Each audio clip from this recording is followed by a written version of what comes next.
What's up, school fans? Welcome back to Time Out.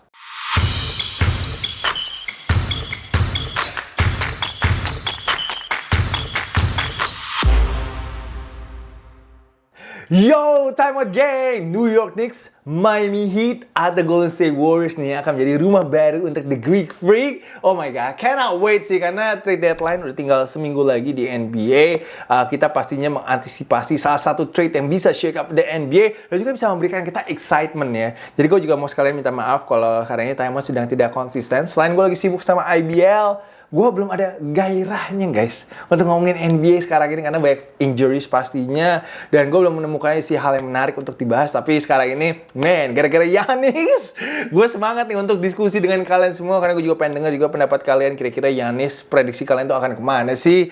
Tapi all eyes on Giannis Antetokounmpo pastinya. Shams juga kemarin sudah memberikan report bahwa Giannis sudah siap for a new home either sebelum trade deadline ataupun juga in the off season. Tapi kalau pas off season mah basi banget guys, karena gue sekarang ini lah kita udah nunggu-nunggu banget untuk saga antara Bucks dan juga Giannis ini berakhir ya, karena this drama udah 2-3 season kali ya sejak mereka juara tahun 2021 dan juga Drew di trade itu kayaknya udah mulai goyang Milwaukee Bucks ini, dan menurut gue itu adalah start dari downfall-nya Milwaukee Bucks yang sekarang ini kalau nggak salah di posisi 11 Eastern Conference.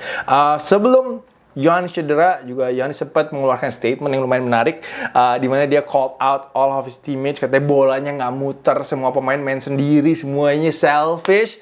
Dan itu menurut gue mengejutkan ya untuk para pemain Milwaukee Bucks lainnya dan membuat locker room atau vibes-nya locker room-nya Milwaukee itu jadi toxic sih menurut gue ya.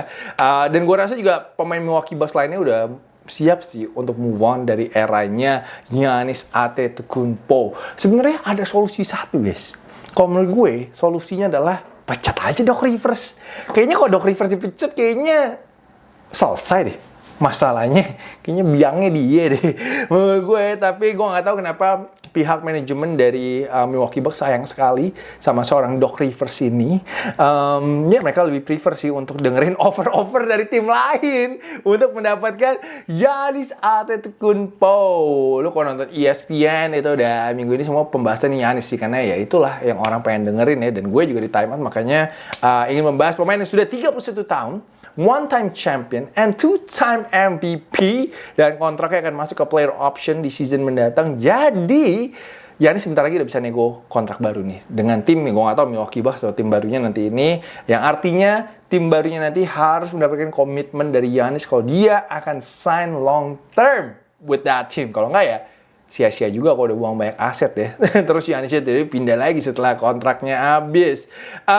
Di tim barunya dan kalau memang Giannis pindah ke tim barunya nanti harus bersabar juga ya, karena Giannis kalau hal senang cedera, kalau hal betisnya sekarang ini dimana mungkin baru bisa bermain lagi bulan Maret nanti ini. Tapi please Giannis pindahlah sekarang ini, kayak udah saatnya lo untuk tidak bermain di Milwaukee lagi agar NBA juga seru, karena nih vibes-nya mungkin bisa aja kayak waktu Luka diambil dari Dallas ke Los Angeles Lakers. Itu gue langsung semangat banget untuk bikin time out. Jadi semoga aja setelah ini kita juga semangat lagi untuk bikin time out ya. Tapi kelihatan sih gosipnya yang paling kenceng ada 3 tim ya yang mungkin bisa mendapatkan Giannis sekarang ini, yaitu ada Miami Heat, ada Golden State Warriors, dan juga ada New York Knicks. Tapi kuda hitamnya menurut gue adalah Minnesota Timberwolves, karena terakhir kalau gue lihat ada komennya Giannis tertarik untuk bermain bersama seorang Anthony Edwards. Tapi kalau di dunia yang ideal, dunia yang kita harapkan, Giannis pastinya akan ke Golden State Warriors dan juga team up with Stephen Curry. Walaupun memang pastinya Warriors harus melepas Jimmy Butler, Jonathan Kuminga, Podziemski, dan juga mungkin draft assets-nya mereka. Draft assets ya mungkin sampai tahun 2032 kali ya. Gue lupa sampai tahun berapa, tapi mereka udah simpen sih untuk post Steph Curry era. Tapi kalau mereka ingin win now, mereka harus relain sih draft assets tersebut. And kalau gue udah bisa bayangin sih 2-man game antara Steph dan juga sama Giannis Antetokounmpo. Steph bisa 3-point pick and roll, ataupun Giannis bisa go hard roll ke basket. Itu kayak akan susah ya untuk dijaga sama tim manapun. Itu kayak katanya bisa unstoppable. Tapi itu again, Steph 37, Giannis 31. Gue nggak tahu mereka bisa se-healthy apa juga di season. But kalau gue jadi Golden State Warriors, I'll take my chance, bro. I'll take my chance. Tapi gue nggak tahu ya apakah bijak untuk Giannis pindah ke Western Conference. Karena Western Conference lu tahu lah, ada Denver Nuggets, ada OKC, ada Minnesota, ada Houston Rockets, and ada San Antonio Spurs right now on the rise. Berat sih kalau mereka ingin melangkah jauh di Western Conference, itu sangat berat banget. Jadi gue merasa kayaknya nggak bijak ya kalau Giannis ke Golden State Warriors. Walaupun ironisnya kalau memang kejadian, ironisnya adalah dua orang yang paling drama di NBA untuk minta dipindahkan tim, Giannis dan juga Jonathan Kuminga, mungkinnya bisa di-trade untuk each other. Itu akan menarik banget sih menurut gue. Tapi of course kalau gue prediksinya adalah Giannis akan ke Eastern Conference dan most likely menurut gue akan ke New York Knicks. Kenapa gue bilang kalau Giannis akan ke New York Knicks? Karena menurut gue Giannis tetap perlu satu point guard yang jago sih. Gimana pun juga dia bisa juara karena ada Jrue Holiday dan juga ada Chris Middleton. Menurut gue karena ini kalau dia pindah ke New York Knicks, dia pair up with Jalen Brunson, itu make sense banget. Lalu juga dia dapat market yang sangat besar di New York, mungkin untuk jualan sepatu. And of course dia belum pernah tuh main untuk big market, dia selalu main untuk small market di Milwaukee. And of course karena ini timnya timnya New York Knicks juga salah satu tim terkuat di Eastern Conference. Jadi mereka emang udah kandidat nih untuk lolos dari Eastern Conference gitu. Jadi Giannis nggak perlu yang kayak sampai gendong banget menurut gue sih. Walaupun memang kalau pindah ke New York pastinya harus lepas Cat. Cat juga kayak udah sensi banget sih. Udah sensi banget kan digosipin akan di-trade sama Giannis dari off-season lalu. Lalu mereka juga pastinya harus lepas either OG Anunoby ataupun juga Mikal Bridges. But they're still okay. I think menurut gue dengan kalau lepas dua pemain itu, I think dengan datangnya Giannis, tetap aja New York Knicks akan bisa jadi kandidat kuat sih masuk ke NBA Finals. Jadi menurut gue yang paling wise untuk Giannis adalah New York. Tapi kalau dia mau pindah ke Miami juga nggak apa-apa sih, karena di Miami of course dia akan team up with Bam. Karena kayaknya kalau ke Miami paketnya akan termasuk Tyler Hero. Nah itu dia. Tapi kalau di Miami menurut gue chance dia untuk masuk NBA Finals itu lebih kecil. Itu menurut gue. Yang aneh sih take-nya Kendrick Perkins sih. Gue sebel banget sih dengerin take-nya dia. Dia bilang masa Houston Rockets, terus suruh tukernya sama Alperen Sengun. Itu bisa di demo satu Houston kali menurut gue kalau Alperen Sengun dilepas ke Milwaukee Bucks. Jadi kalau menurut gue sih yang paling make sense sekarang ini adalah New York Knicks. Jadi setelah 13 musim di Milwaukee, kayaknya ini endingnya sih untuk eranya Giannis dan juga Thanasis. Kayaknya harus satu paket kan? Harus satu paket kan nama abangnya. Jadi ya kita lihat aja nanti pergerakannya. Semoga beneran pindah ya, karena gue akan bete banget kalau tiba-tiba Giannis nggak jadi pindah sebelum trade deadline ini. Jadi gue itu akan basi. Tapi menurut kalian ending dari drama ini apa? Gue pengen dengar prediksi kalian semua. Bisa langsung tulis aja di comment section di bawah. Selain itu belum ada rumor lainnya lagi ya, karena rumor Ja Morant kayaknya udah agak mati ya, udah gak kedengeran apakah dia akan jadi ke Miami atau enggak. Nah menurut gue Ja Morant lebih cocok ke Miami Heat daripada Giannis Antetokounmpo. Lalu juga belum ada rumor tentang Kobe White, kayak Kobe White juga akan pindah. Michael Porter Jr. nggak ada juga hari ini, he was torching his former team. Denver Nuggets hari ini kalau nggak salah tadi berapa poin deh, 30 berapa nih gue lagi bukan nih, 38 poin 10 rebound tadi untuk Michael Porter Jr. Tapi belum ada lagi rumor tentang dia akan pindah. Jadi NBA harus ada gebrakannya sih agar hype-nya nggak kalah ya sama Super Bowl nggak tinggal 10 hari lagi. Dan juga pastinya nanti juga bisa naikin hype-nya NBA All-Star, karena agak krik-krik ya yang diundang untuk Slam Dunk Contest. Yang di Slam Dunk Contest yang diundang sekarang ini Jackson Hayes dan juga Carter Bryant. Gue agak pesimis. Gue juga agak pesimis tentang ini, karena ya Mike McClung udah announce kalau dia nggak akan balik lagi untuk mencoba quadruple pokoknya 4 kali juara dia nggak akan coba. Jadi gue kira NBA akan ngambil big names ya, akan ngambil big names untuk Slam Dunk Contest ini, tapi ternyata tidak. Jadi kita lihat semoga aja masih menarik sih untuk Slam Dunk Contest-nya, karena gue akan berangkat guys, baru aja dapat approval dari NBA untuk meliput NBA All Star kali ini. Jadi nanti gue pastinya akan up konten banyak banget, ditunggu aja konten-konten gue dari NBA coverage gue minggu depan. Nanti selama All Star Weekend kalian tulis aja di comment section kalian mau lihat konten seperti apa, behind the scenes atau apa, kalian bisa tulis komen, nanti gue akan kasih ke kalian semua kontennya. Ya excited tuh untuk NBA All Star dengan format baru sih. Semoga pada bisa main ya, semoga pada nggak cedera sih. Itu aja sih harapan gue. Dan semoga juga ntar kita bisa bikin konten dengan Tuesday di Impact Basketball. Oke. Legendary matchup today pagi ini antara Cooper Flag dan juga his good friend Con Knipple.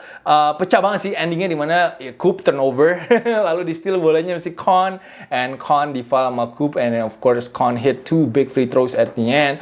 Sedangkan Jason Kidd, gue nggak tahu di gambar apa terakhir itu, tapi menurut gue polos sekali gambarnya, dimana dia suruh si Cooper Flag one on one nih. Menurut gue tadi harusnya Cooper Flag tembak 3 point aja sih, kayak itu chance lebih besar ya daripada dia ISO nembak 2 point lalu di double team sama pemainnya Charlotte Hornets, dan akhirnya dia miss tembakannya. Charlotte Hornets pick up another big win on the road, 123-121 atas Dallas Mavericks.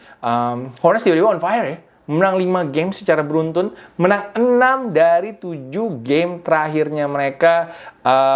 Tiba-tiba jadi tim on the rise gini di Eastern Conference. Tapi tadi, of course, the battle of the Duke boys, itu banyak tadi pemain Duke-nya ya. Ada si Simon, lalu kayak si centernya siapa tuh tadi yang tukeran sama jersey sama si Coop. Malah dia yang tukeran jersey ya, bukan si Con ya, agak unik ya tadi. McNeely ya tadi yang tukeran jersey, tapi ya pecah banget sih tadi the battle of the Duke boys. Con tadi career high 34 points termasuk 8 kali 3 point yang menjadi new franchise record juga untuk rookie-nya Charlotte Hornets. Sedangkan Coop juga career high with an insane 49 points and 10 rebound performance hari ini untuk Dallas Mavericks.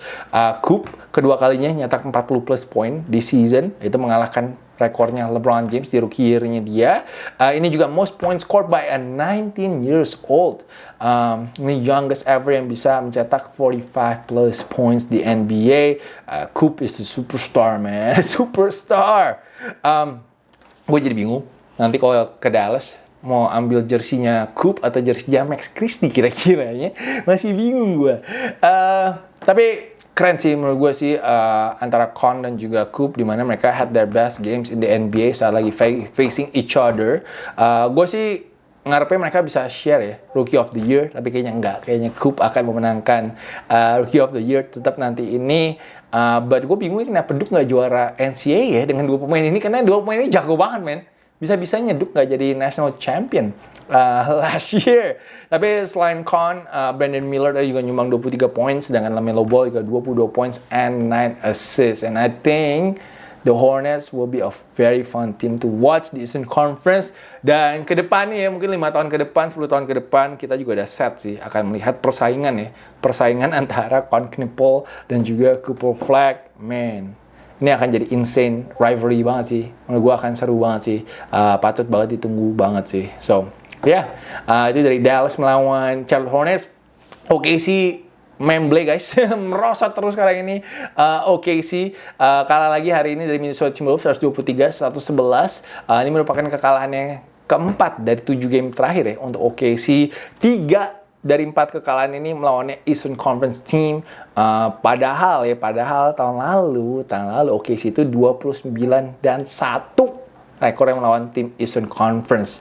Hanya kalahnya sama Cavaliers aja last season. Jadi ini kita lihat ada penurunan cukup drastis dari tim yang harusnya bisa 75 win team harusnya ya.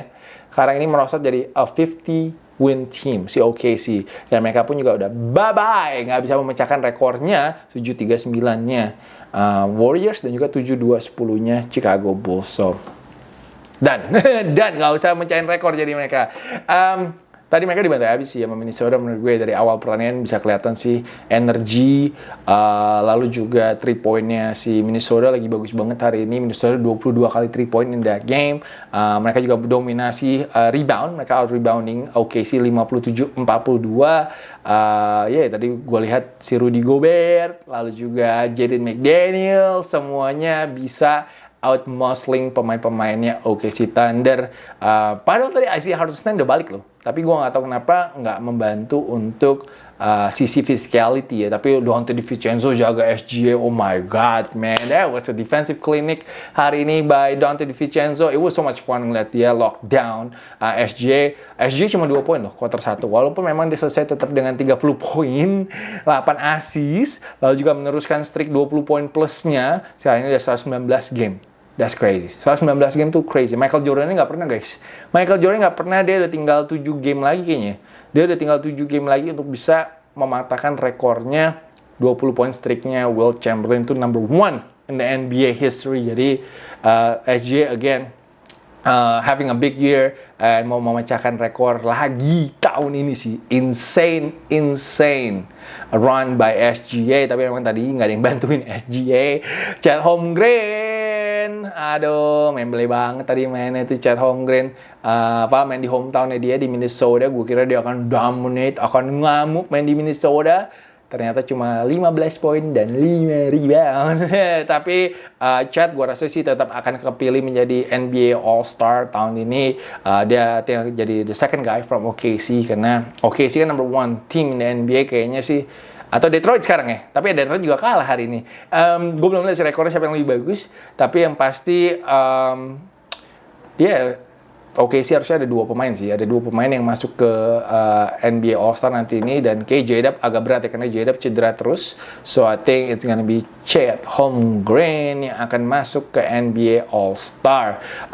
Tadi kalau dari Minnesota, Ant-Man 26 poin. Tadi Ant-Man juga ada sedikit scary moment. Dia ketabrak kepalanya. Tadi kalau nabrak si Isaiah Hartenstein. Had to check out from the game, tapi untuk bisa balik lagi. But he had 26 points. Dia juga made somebody's birthday memorable dengan memberikan jersey tadi ke seorang anak. Ya, itu luar biasa banget. Gue salut banget sama Ant-Man yang melakukan hal tersebut. Jaden McDaniels, man. Tadi kayaknya dia hampir ngamis, atau mungkin juga ngamis sih dari 3 point sih. 5 dari 5 tadi sih ingat gue 3 poinnya. Dan dia selesai dengan 21 poin hari ini. 5 dari 5, 21 poin. 4 assists, 2 blocks untuk Jaden McDaniels. Of course ada Naz Reid dari benchnya Minnesota juga mencetak 18 poin, 4 dari 8 3 poinnya. Tadi Bones Hyland juga asik sih. Bones Hyland juga 9 poin sih. Main sih lumayan jadi energizer bunny juga dari untuk si Minnesota Timberwolves. Jarang-jarang juga gue ngeliat Rudy Gobert offense not bad, lalu juga ngebully si Isaiah Hartenstein and of course Chet Holmgren hari ini. Selain itu di NBA ada Dillon Brooks yang bisa-bisanya nyetak 40 poin lawan Detroit Pistons, dan gak ada D-Book bisa menang loh. No D-Book, Phoenix Suns mengalahkan Detroit Pistons 114-96. Very impressive menurut gue. That was very impressive by the Phoenix Suns. Tapi Dillon Brooks langsung lupa diri coy. Lupa diri dia, langsung bilang kalau dia mainnya All-Star level. Anjay, baru 1 game bro. Udah lupa diri dia bilang dia level All-Star cuy. Gue tadi juga mau bahas Clippers juga gak enak. Clippers gue lagi menang terus guys. Itu sampai ada yang makan tweetnya, makan kertas. Nah aku bahas sih, apa rasanya makan kertas ya? Mending kayak gue. Kalau tim gue sayur, minum air.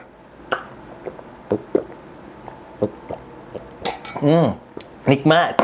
Daripada makan kertas, anjay. Itu gimana ya, masuk perut ya. Tapi terakhir easy win lah lawan Utah Jazz 115-103. Kawhi juga 21 points. Kawhi selalu nyetak at least 20 points sejak November 25. He is a beast. Should be an all-star. Clippers 16-3 guys. 16-3 in their last 19 games. 16-3. Only 2 games away from 500.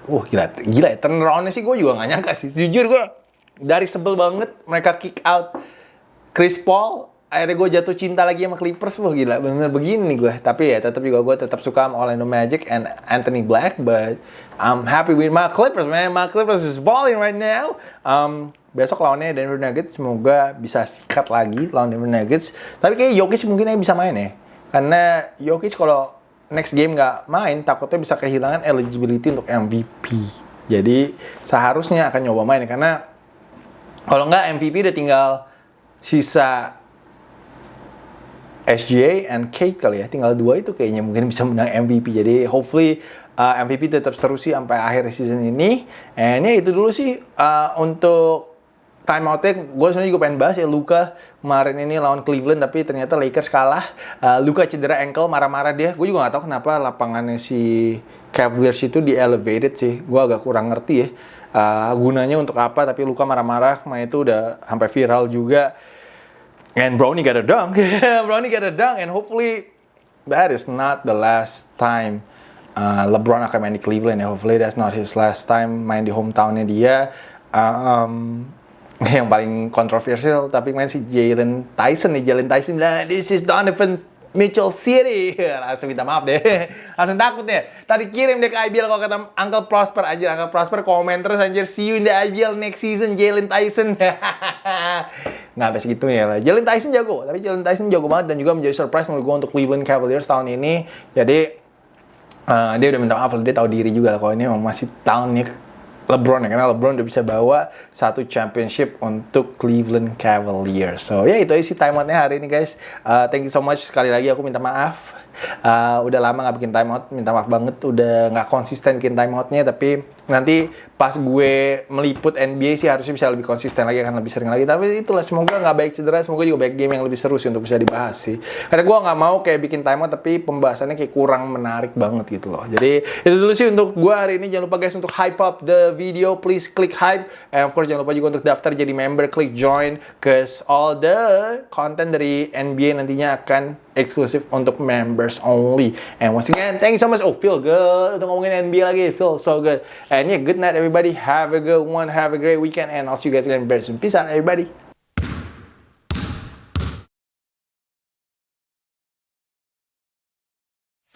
Please join my channel, guys.